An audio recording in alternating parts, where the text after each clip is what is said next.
Hey fellas, I'm going to do a little short video on how to analyze your swing. So something really simple so that when you're on your iPads, during the off season, and you're looking at your swing, whether you're hitting off the tee or doing front toss, just something for you to look at so that you can judge based on your swing what it is that you need to work on. So when I'm analyzing a swing, something really simple that I think about is I like to work from the bottom up and the top down. So everything starts from the bottom of your swing when your foot lands and works its way up the body, and then everything else starts with your hands and works its way down. So starting with your stride. So when we stride, one of the big things that I look for when I'm analyzing swings is what happens with your foot and what direction you're going. So the first thing would be direction. So one thing you've probably heard before is stepping in the bucket. So what stepping in the bucket is when you step, if you're stepping away from the plate, what you're doing is you're stepping in the bucket, and when your swing is coming through the zone, we want our bats to be able to stay in the zone for as long of time as possible. So when we're stepping directly at the pitcher, what we're allowing our bat head to do is to come into the zone and stay in the zone for a long amount of time. When we step out or step in the bucket, what we're doing is we're actually pulling our bat head out of the zone prematurely, which is going to cause us to miss that outside pitch or that breaking ball or that off-speed pitch. So you might be able to hit the inside pitch and you might hammer it, but that outside pitch you're going to struggle with.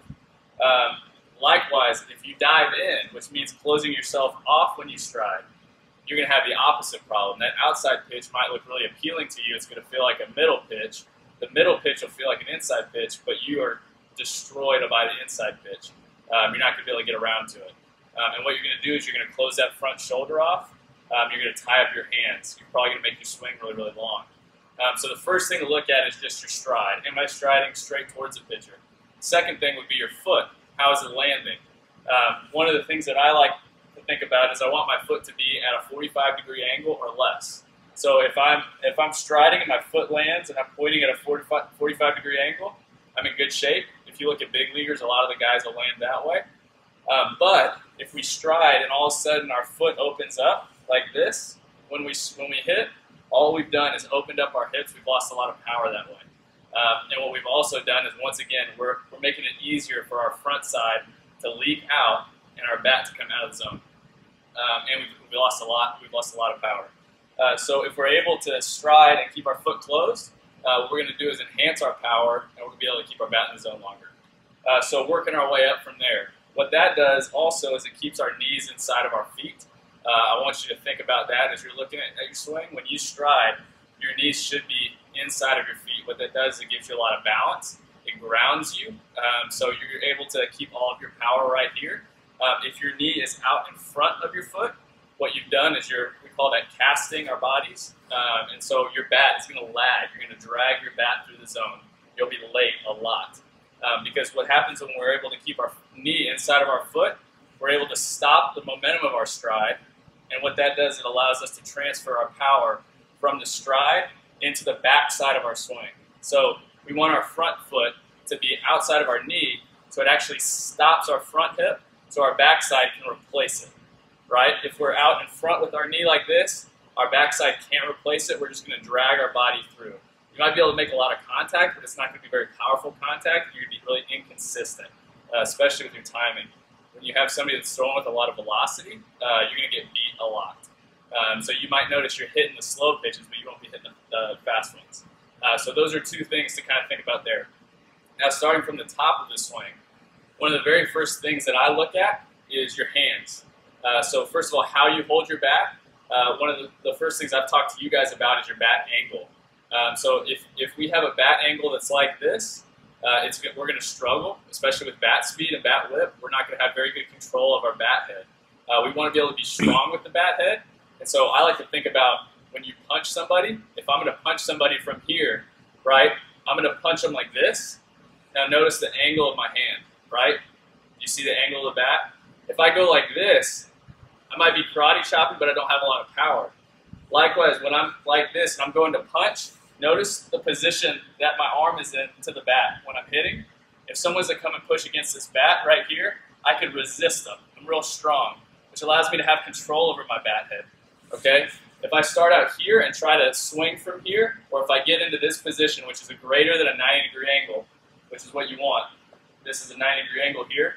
If I get greater than 90, I'm dragging the bat through the zone, and I'm actually very weak. I'm in a really weak position here, and once again, I'm not going to be able to hit that inside pitch or the low and away pitch because I'm going to be dropping my bat head. I won't have a whole lot of control over it. You'll find that you're inconsistent if you're here. You probably strike out a lot, maybe fouling off away pitches or hitting spinners the other way, rolling over the inside pitch, or just getting jammed really, really bad. So that's the first thing I look at. Second is, where am I loading to? We want our load to be somewhere right here next to our back shoulder. The reason for that is I use the term connection a lot. So connection means that everything on the back side of my body is kind of working in unison. There's a term that's called the kinetic chain. So what the kinetic chain means is I start my swing with my stride, then all of a sudden my torso starts turning, and then my hands release. So it's the one thing, then another, then another. So the second part of that is the back side of your body, everything working together, right? And your torso moving the bat through the zone. So it has to work together. If my hands are out away from my shoulder, you see how I've lost a bunch of power there, right? So I'm turning my upper body, but my hands are way out in front, okay? If my hands get here way back behind my shoulder and I'm dragging the bat through, I've lost a ton of power there as well because my bat's dragging, I'm really long. So if we have our hands right back by our shoulder, when we explode the backside, which is your back hip, your back shoulder through the zone, and you stop that front hip, all of a sudden everything's working together, and I'm really short and compact, and now I have control over my bat head. So where when I get fully turned, and my belly button is facing the pitcher, okay, my bat's still back by my bat shoulder, the end of my bat is pointing straight backwards. We call that bat lag. And then all of a sudden from there, all it is the bat head releasing to the ball. Keeps it really, really simple. We can control our bat head. We're able to repeat our swing really, really well. So those are the first two things that I look at when I'm looking at the upper body. Because the next thing that I wanted to talk to you about was chest lean. So we've talked about the hands. We've talked about where your load goes to. So next we want to talk about what your chest is doing as far as in relation to the baseball. So chest lean is really, really important because it allows you to make everything short and compact to the ball. When we stand up too straight or upright, where we be perpendicular to the ground, making a 90-degree angle with the ground with our chest, what we're doing is we're making ourselves really, really rotational. So we're going to be spinning instead of going in a straight line to the baseball. So what that would look like is as I'm striding, if I'm straight upright, when I swing, the only way I can get to the ball, especially the away pitch, is to cast my hands out away from my body, like this. So a really easy pitch for me to hit is going to be the up and in pitch here, because I can stay short and compact to the ball. So you might hit that ball well, but all of a sudden you notice that low and away pitch I'm not making contact with. So what we do is if we can get really, really athletic when we land, one of the things that we can look for is a 90-degree angle here. We call it a power box between in our armpit here 90 degrees, and then with our legs and our torso 90 degrees. If we're landing super athletic here, we can attack any pitch. So if it's a low and away pitch, we're probably making contact with it right back here. If I'm landing athletic, all of a sudden I could be short and compact there to that pitch. Same thing here with the low and in pitch. So I'm landing athletic. All of a sudden, I'm turning halfway, boom, and I can crush that pitch too. So it can be the same swing to both pitches. All right, so as we're working our way back down the body, we've done our hands, we talked about our load a little bit, and what that should look like. Now we talked about chest lean. So the last thing that you're going to look at is as your body is turning, now your front foot has stopped your momentum of your stride. Your backside is starting to turn through. One thing that we want to really avoid is the idea of throwing our hands at the baseball. You might have heard that growing up. I want you to forget that because it's not true. It's not possible. It's not going to happen. So we kind of talked a little bit about connection, and this is what connection looks like. So our whole goal in connection is for everything to work together to get to a good halfway point where we've turned our body completely. We've transferred all the energy from our stride into the turn of our torso and then into our bat head.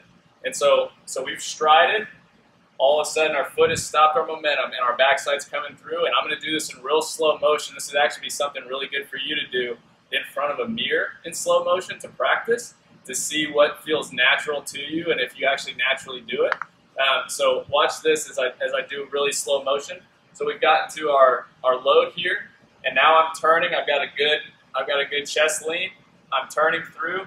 Now watch how my hands in relation to my back shoulder, that gap does not increase or decrease as I'm moving. I'm slowly turning. My torso is turning all the way towards the pitcher to where my belly button should point towards the pitcher. I'm staying down on my legs, and all of a sudden I've reached a halfway point where my belly button is pointing towards the pitcher, my knob is pointing towards the pitcher, and at this point all the power that I've generated from my stride and from my torso's turn can be transferred into my bat head as it goes to the baseball there. No matter if it's away or it's in, all I'm doing is releasing the bat head from there. And it's a super, super efficient swing. So right there, it's a real basic example of how to analyze your swing while we're in the off season. You can get it on your iPad, go into Coach's Eye, and just check it out that way. And hopefully that'll help you to determine what drill that you need to do. And so next, we're going to give you a bunch of little videos, different drills you can do to correct the different parts of your swing as you see it necessary.